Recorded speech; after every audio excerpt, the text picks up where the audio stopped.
किराड़पुरे की राम मंदिर को बचाने के लिए अगर इम्तियाज जलील जा सकता है तो अजमेर शरीफ की दरगाह बचाने के लिए भी हम जा सकते हैं। वरना ना तो नासिर सिद्दीकी और ना इम्तियाज जलील की ये सीट यहाँ से हम हारते।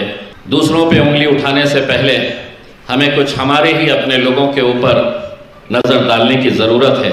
कब तक हम अपनी कौम का सौदा इसी तरह होता हुआ देखते रहेंगे। नासिर सिद्दीकी करीब 80,000 वोट ले रहे, इलेक्शन लड़ने का इख्तियार सबको है। नासिर 80 ले रहा, मैं 90 ले रहा हूँ, और कोई उम्मीदवार मैदान में उतर कर 90 की जगह 80 ले रहा, 70 ले रहा, 60 ले रहा, 50 ले रहा, तो भी हम समझ सकते हैं ये इलेक्शन लड़ने के लिए खड़ा है। लेकिन 90,000 वोट हम ले रहे और बाकी के 13 उम्मीदवार जो मेरे अपने कौम से ताल्लुक़ रखते हैं, 13 उम्मीदवारों की अगर गिनती की जाए कितने वोट हासिल किए तो 2700 वोट हासिल किए। हम हारे कितने से? तो महज 2100 वोटों से। 60 वोट, 80, 150, 200 इतने वोट। आखिर इनके होर्डिंग्स कौन लगा रहा था? इनके जलसों में 200 खवातीन, इनके रैली में कौन भेजा जा रहा था, किसे भेजा जा रहा था? इनके रिक्शे कैसे दौड़ रहे थे, कौन दौड़ा रहा था? मैं उस वक्त भी चीख चीख कर यह कह रहा था कि यह सारा पैसा भारतीय जनता पार्टी की तरफ से ये तमाम उम्मीदवारों को दिया जा रहा था। और आखिरी के 3 दिनों के अंदर वो उम्मीदवार जो बड़ी बड़ी बातें करते हैं हर दूसरे तीसरे दिन, उनको पैसा इसलिए दिया गया था कि इलेक्शन के दिन दोपहर में 3 बजे के बाद मजलिस के जो गढ़ है, मजबूत इलाके हैं, वहां पर जाकर माहौल खराब करो। कभी इस बात के ऊपर गौर करिएगा, सोचिएगा कि हम कहां जा रहे हैं। जब जवाहर नगर पुलिस स्टेशन के बिल्कुल सामने भारतीय जनता पार्टी के दफ्तर में, उस दफ्तर के अंदर जब रेड हैंडेड जब हमारी टीम वहां पर पहुंची तो बड़े अफसोस के साथ ये कहना पड़ रहा कि महज 1,500 रुपया हासिल करने के लिए बुर्खा पहनी हुई हमारी माएँ और बहनें उस दफ्तर के अंदर पाई गई। हमारे ही किसी नौजवान को यह जिम्मेदारी दी गई थी कि जितनी तो मुसलमान औरतों को यहां पर लेकर आएंगे 500 रुपये कमीशन दिया जा रहा था। 1,500 रुपये वोट खरीदने की कीमत दी जा रही थी।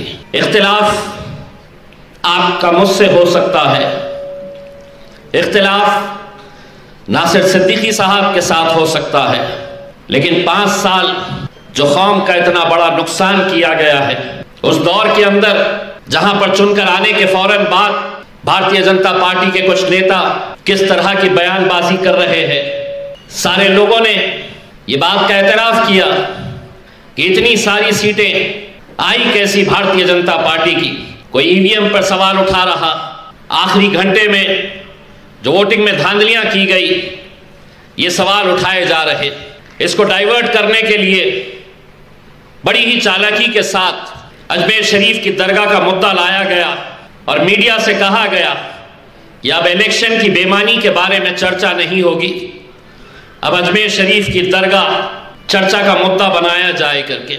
मैं उस हुकूमत से ये कहना चाहता हूँ, किराड़पुरे की राम मंदिर को बचाने के लिए अगर इम्तियाज जलील जा सकता है तो अजमेर शरीफ की दरगाह बचाने के लिए भी हम जा सकते हैं।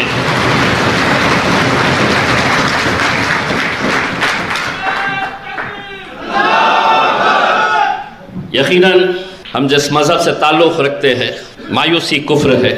हमें हिम्मत नहीं हारना है, हमें हमारे हौसलों को बुलंद रखना है, पूरी हिम्मत के साथ आगे बढ़ना है। यकीनन आने वाले वक्त में कॉरपोरेशन के इलेक्शंस होने वाले हैं। लोगों के अंदर इस बात का गुस्सा है कि किस तरह तमाम सियासी पार्टियां एक साथ मिलकर आ जाती है मजलिस को गिराने के लिए। वो गुस्सा इंशाअल्लाह आने वाले 2-3 महीनों के अंदर जब कॉरपोरेशन के इलेक्शन रहेंगे, आपको मुत्तहिद होकर एक ताकत बनकर मजलिस के साथ खड़े रहना है। और मैं भी एक बात का एतराफ़ करता हूं, कोई भी उम्मीदवार इस भरम में ना रहे, ये सोच अपने दिमाग से निकाल दे कि अगर इम्तियाज जलील को 91,000 वोट मिले हैं, नासिर सिद्दीकी को 80,000 के करीब वोट मिले हैं, तो ये हमारे वोट नहीं है, ये बैरिस्टर असदुद्दीन अवैसी और अकबरुद्दीन अवैसी साहब के वोट है। वरना अगर इस घमंड और इस गुरूर के अंदर रहेंगे तो हमने अपनी आंखों से देखा है 80,000 वाला 5,000 के ऊपर आकर रुक जाता है।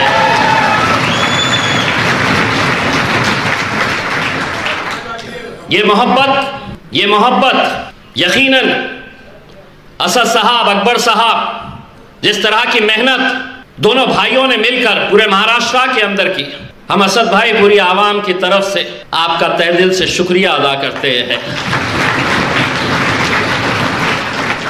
आने वाला वक्त मजलिस के लिए अच्छा वक्त रहेगा, मजबूती के साथ आगे बढ़ेंगे। आज गिरे हैं, फिर उठेंगे, फिर खड़े रहेंगे और अब चलेंगे नहीं, दौड़ेंगे इंशाअल्लाह। बहुत बहुत शुक्रिया।